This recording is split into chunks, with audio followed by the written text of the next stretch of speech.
Welcome to SAN news బులెటిన్ల ముందుగా headline. Nuisance చేస్తే జైల్లో వేస్తాం, డ్రామాలాడితే తడాకా చూపిస్తాం, సీఎం చంద్రబాబు వార్నింగ్.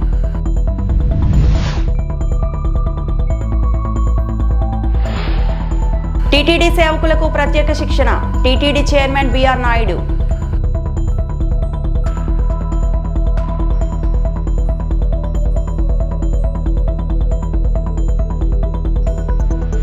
నాంపల్లిలో కోర్టుకు హాజరైన అక్కినేని నాగార్జున, నాగచైతన్య.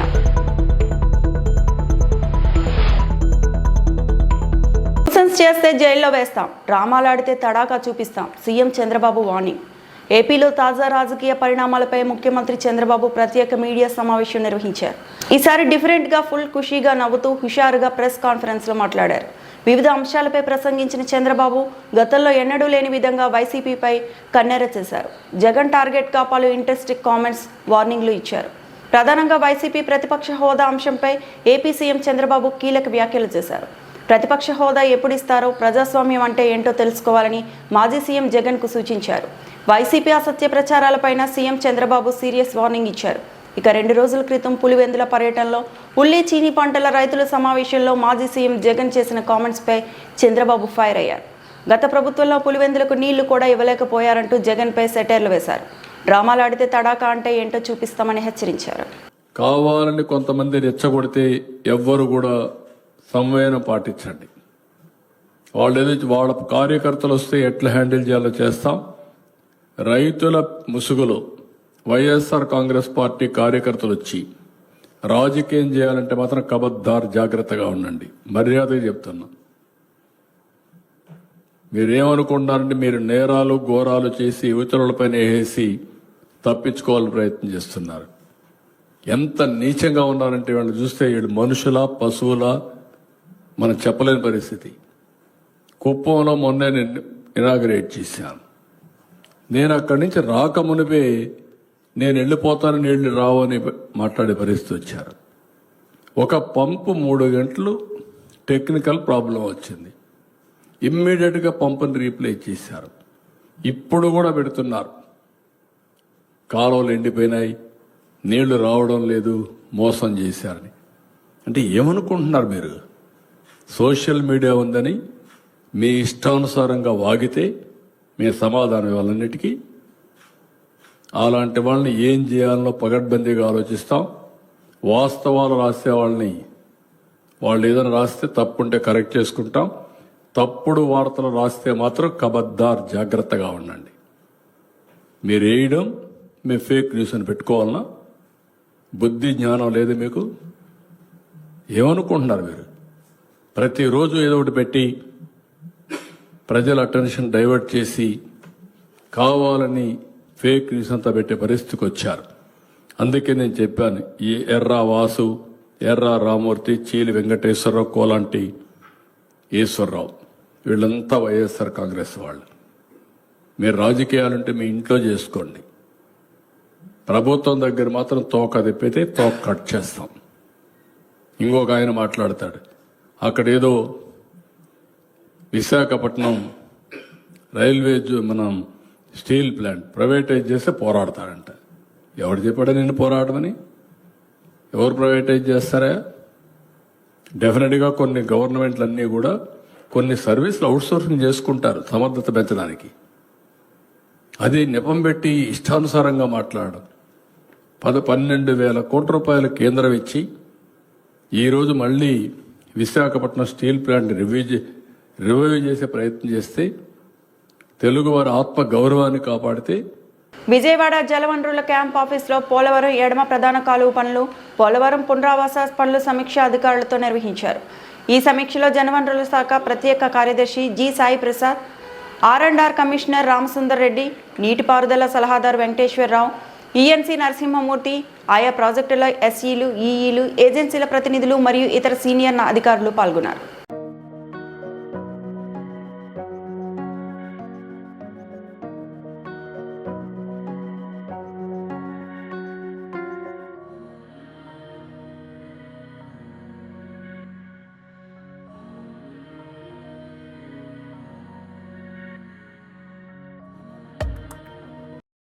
రైతుల విషయంలో కూటమి సర్కార్ రాక్షసత్వం ప్రదర్శిస్తోందని, కనీసం యూరియా కూడా ఇవ్వలేని అసమర్థ ప్రభుత్వం ఇదని శాసనమండలి ప్రతిపక్ష నేత బొత్స సత్యనారాయణ మండిపడ్డారు. కాకినాడలో మాజీ ఎమ్మెల్యే ద్వారంపూడి చంద్రశేఖర్ రెడ్డి క్యాంప్ కార్యాలయం ఆయన పార్టీ నేతలతో కలిసి మీడియా సమావేశం నిర్వహించారు. ఈ సందర్భంగా బొత్స సత్యనారాయణ మాట్లాడుతూ, సుదీర్ఘ పాలనా అనుభవం ఉందని పదే పదే చెప్పుకునే చంద్రబాబుకు వ్యవసాయ సీజన్లో రైతులకు ఏ మేరకు ఎరువులు కావాలో ముందుగానే ప్రణాళికను సిద్ధం చేసుకోవాలనే విషయం తెలియదా అని ప్రశ్నించారు. కూటమి ప్రభుత్వం రైతు వ్యతిరేక విధానాలకు నిరసనగా యూరియా కొరత, మంటలకు మద్దతు ధరలపై అన్ని ఆర్డీఓ కార్యాలయాల వద్ద ఆందోళన నిర్వహించి డిమాండ్ పత్రాలను సమర్పించనున్నట్లు తెలిపారు. సప్లైకి డిమాండ్ తగ్గట్టు సప్లై లేకపోవచ్చు, దేశంలో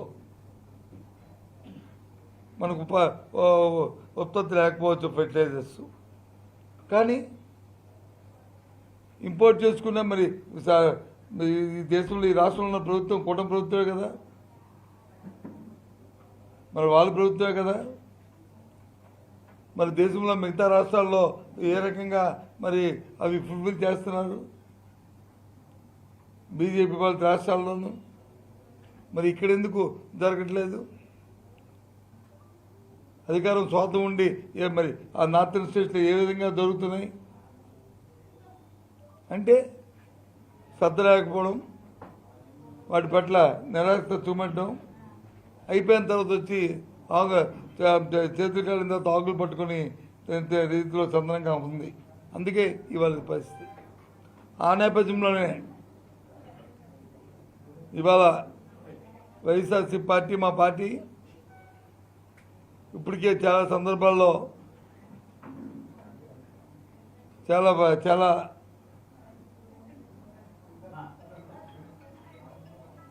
ప్రాంతాల్లో ఈ రైతులతో కలిసి యూరియా గురించి ఇప్పటికీ చాలా అధికారులను కలవడం, వాళ్ళ మీద ఒత్తిడి చేయడం చేస్తూ ఉన్నాం. అయినప్పుడు కామన్గా రాష్ట్రం అంతా కూడా రేపు 9వ తేదీ నాడు అన్ని ఆర్డీఓ ఆఫీసుల్లోనూ రైతాంగంతో రైతు సంఘాలతో కలిసి రైతుల కోసం యూరియా తాలూకా డిమాండ్ మీద వెంటనే ఫుల్ఫిల్ చేసి అందుబాటులో తేవడానికి ఒక కార్యాచరణ రూపొందించి 9వ తేదీన ఆర్డీఓ ఆఫీసులకి వినతి పత్రాలు ఇవ్వాలని మనం నిర్ణయించాం. మీ ద్వారా ఇప్పటికే ప్రకటించాం, మళ్ళీ ఈ విషయాన్ని చెప్తున్నాం. ఎందుకంటే సమయం ఇచ్చాం చాలా దగ్గర, గత 15 రోజులుగా దీని మీద మేము టీటీడీ సేవకులకు శిక్షణ ఇచ్చేందుకు ప్రత్యేక కార్యక్రమం అమలు చేస్తున్నట్టు టీటీడీ చైర్మన్ బీఆర్ నాయుడు తెలిపారు. టీటీడీ ఆధ్వర్యంలో ఆసుపత్రిలో సేవ చేసేందుకు అవకాశం కల్పిస్తున్నట్లు చెప్పారు. శ్రీవారి సేవా ట్రైనర్ పేరుతో 3 రోజుల పాటు శిక్షణ ఇవ్వనున్నట్లు ప్రకటించారు. సేవ కోసం వచ్చే వారికి కనీసం డిగ్రీ అర్హత ఉండాలని, గతంలో సేవలు చేసిన అనుభవం ఉంటే చెప్పవచ్చన్నారు. వాలంటీర్లు ఇవాళ నుంచి దరఖాస్తు చేసుకోవచ్చని చెప్పారు. తర్వాత director planning, government of Andhra Pradesh, ఈ కొన్ని డిపార్ట్మెంట్లు కలిసి ఈ శ్రీవారి సేవకులకి, అందులో సూపర్వైజర్లకు కానీ మిగిలిన వాళ్ళందరూ కూడా ట్రైనింగ్ ఇవ్వాలనే ఉద్దేశంతో ట్రైనింగ్ ప్రోగ్రాం చేపట్టాలనేది ఆలోచన చేస్తున్నాం.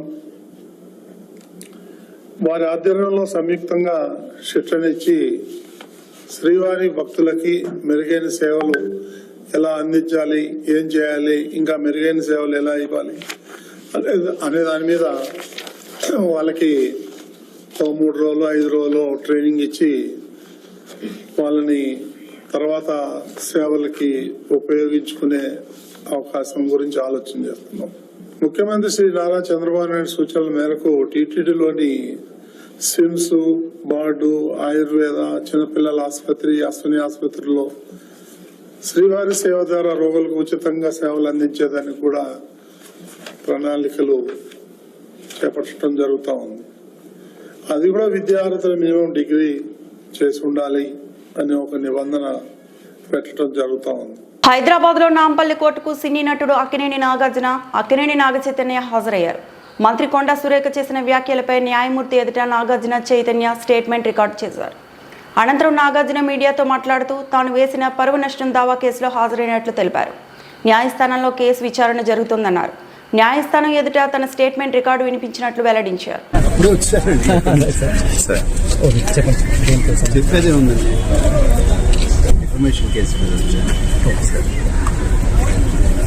whether it's in the law, in the court. Now it is up to them to decide. మళ్ళీ ఎప్పటికి ఇచ్చారు సార్? భారత రాష్ట్ర సమితి నుంచి ఎమ్మెల్సీ కల్వకుంట్ల కవిత సస్పెన్షన్ను స్వాగతిస్తున్నామని జనగామ ఎమ్మెల్యే పల్లా రాజేశ్వర్ రెడ్డి అన్నారు. పార్టీ కార్యకర్తల అభిప్రాయం మేరకు అధిష్టానం నిర్ణయం తీసుకుందన్నారు. పార్టీకి వ్యతిరేకంగా ఎవరు మాట్లాడినా చర్యలు తప్పవన్నారు. కవిత కాంగ్రెస్ పార్టీ ఉచ్చులో చిక్కుకుందన్నారు. ప్రాంతీయ పార్టీలను చీల్చి వారి కుటుంబాల్లో చిచ్చు పెట్టడం కాంగ్రెస్ పార్టీ అని ఆరోపించారు. భారత రాష్ట్ర సమితి ఒక కీలక నిర్ణయం తీసుకున్నది. పార్టీ అధ్యక్షులు కల్వకుంట్ల చంద్రశేఖరరావు గారి ఆదేశం మేరకు పార్టీ ఎమ్మెల్సీగా ఉన్న కవిత గారు గత కొన్ని రోజులుగా పార్టీ వ్యతిరేకంగా మాట్లాడడం, కాంగ్రెస్ పార్టీ ఉచ్చులో పడడం, కాంగ్రెస్ పార్టీ చెప్పినట్లే నడుచుకోవడం, పార్టీ సీనియర్ నాయకుల మీద అనవసరమైన బాధ్యతారహితమైన ప్రకటనలు చేయడం, పార్టీ యావత్తు నాయకులు కార్యకర్తలు ఆందోళనకు గురి కావడం, 60 లక్షల మంది సభ్యులు కలిగి ఉన్న భారత రాష్ట్ర సమితిలో ప్రతి ఒక్కరికి కూడా వారికి ఎంత హక్కు ఉన్నదో అంతే హక్కు ఉంటుంది. కాబట్టి ఇలా భారత రాష్ట్ర సమితి కార్యకర్తల యొక్క మనోభావాలు దెబ్బతినకుండా ఉండాలని వారి ఆందోళనని గమనించి ఇవాళ యావత్తు పార్టీ ర్యాంక్ అండ్ ఫైల్ కోరుకున్న విధంగా ఇవాళ భారత రాష్ట్ర సమితి నుండి కల్వకుంట్ల కవిత గారిని సస్పెన్షన్ చేస్తూ ఆర్డర్స్ ఇవ్వడం జరిగింది. ఇది యావత్తు రాష్ట్ర పార్టీ యంత్రాంగం బాధతో తీసుకున్న నిర్ణయమైన పార్టీకి ఆందోళన కలిగించే విధంగా, పార్టీని కించపరిచే విధంగా తీసుకున్న నిర్ణయాన్ని మొత్తం నాయకులు కార్యకర్తలు చెప్పిన కేసీఆర్ గారు విన్న తర్వాత కేసీఆర్ గారు సస్పెండ్ చేస్తూ నిర్ణయం తీసుకోవడం జరిగింది. ఈ నిర్ణయంతో పార్టీ అనేదే ముఖ్యం. పార్టీ ముందు తన కూతురైనా దగ్గర బంధువులైనా ఎవరైనా కూడా సమానమే అని చెప్పేసి ఈరోజు చెప్పడం జరిగింది. కాంగ్రెస్ పార్టీకి అలవాటు భారతదేశంలో ఇప్పటి వరకు అనేక ప్రాంతీయ పార్టీలలో కుటుంబాలలో చిచ్చు పెట్టింది కాంగ్రెస్ పార్టీ. అది తమిళనాడు ఉదాహరణ తీసుకున్నా, కర్ణాటకలో జేడీఎస్ ఉదాహరణ తీసుకున్నా, లేక ఇతర పార్టీలలో ఎక్కడ తీసుకున్నా కూడా ప్రాంతీయ పార్టీల్లో కుటుంబాలు ఉన్నప్పుడు ఆ కుటుంబాల్లో చిచ్చు పెట్టడం అనేది కాంగ్రెస్ పార్టీకి వెన్నతో పెట్టిన విద్య.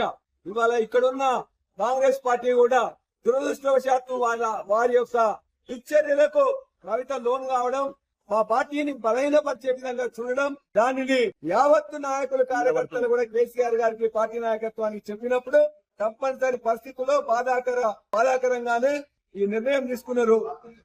ఇక్కడ ఇలా ఈ జనగామ నియోజకవర్గంలో జరుగుతున్న యావత్తు నాయకులు కార్యకర్తలు కూడా మీరు చూసిండ్రు, ఇదే అభిప్రాయం వ్యక్తం చేసిండ్రు. వాటి పార్టీ శ్రేయస్సు దృష్ట్యా, తెలంగాణ శ్రేయస్సు దృష్ట్యా వారు తీసుకున్న నిర్ణయాన్ని మేము ఆహ్వానిస్తున్నాం.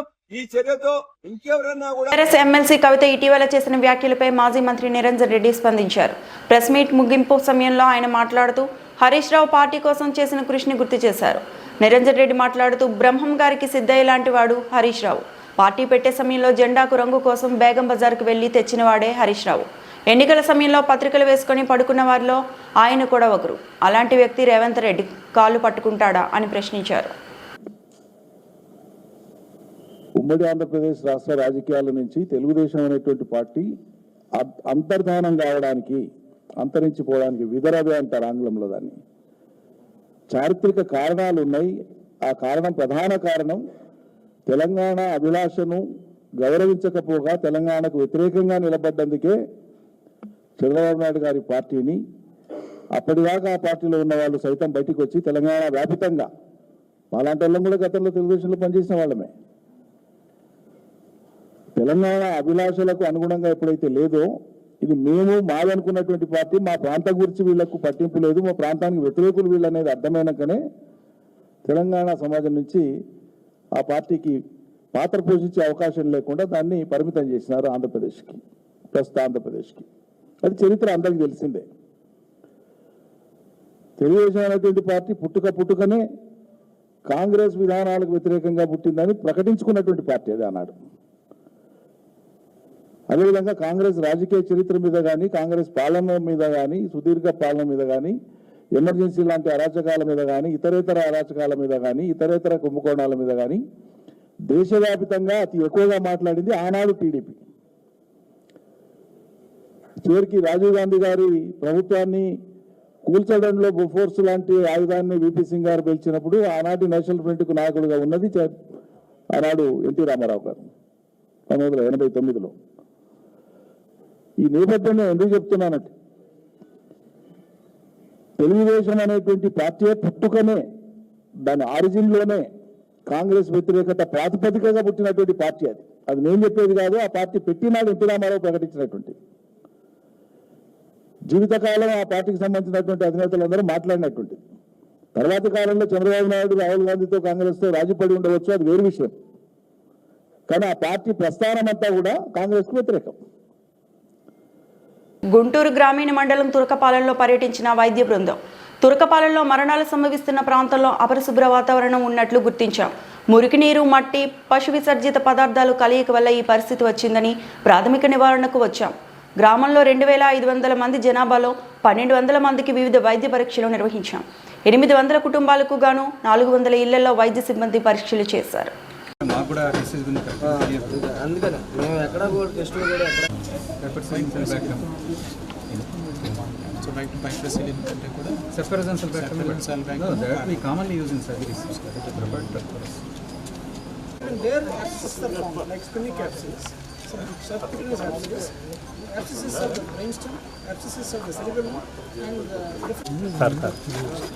సార్ ఒక చిన్న ఇంటర్వ్యూ సార్ 1 to 1 ఒక చిన్న.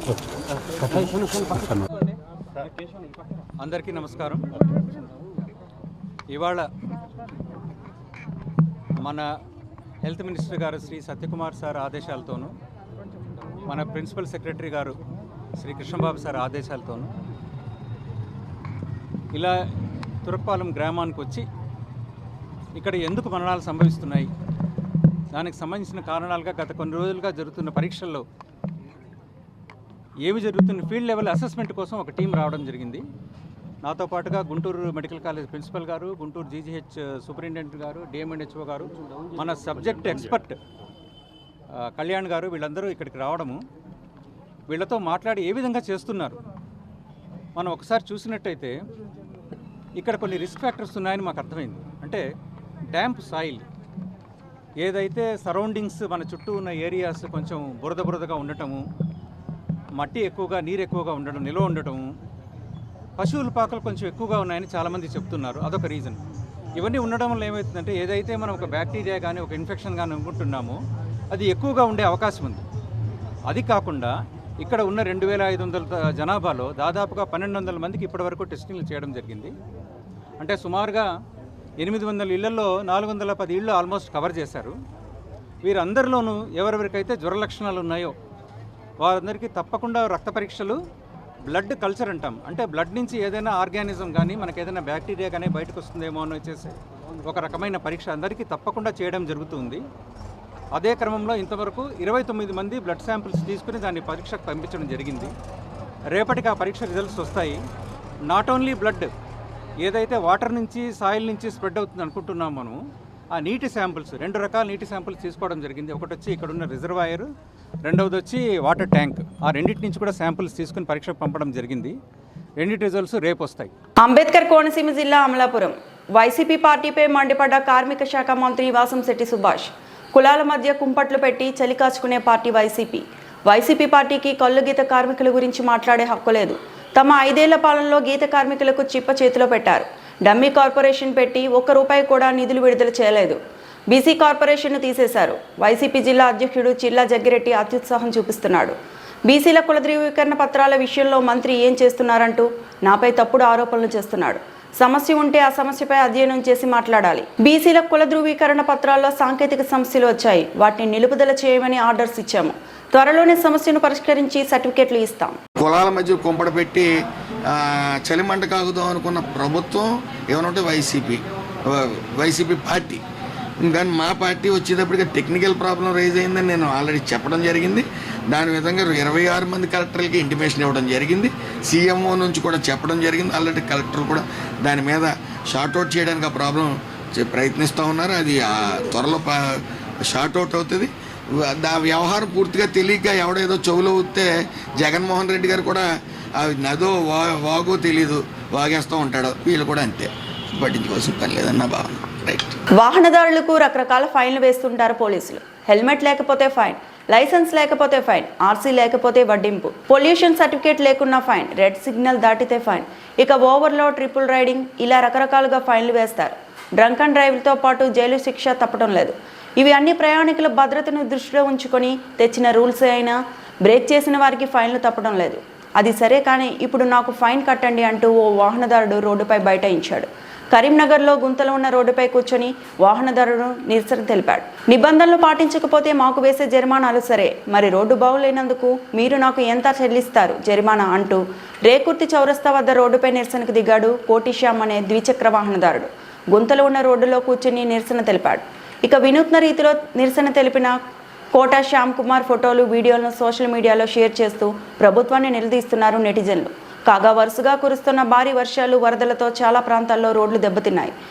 రోడ్లపై వాహనదారులు నరకం చూడవలసిన పరిస్థితి.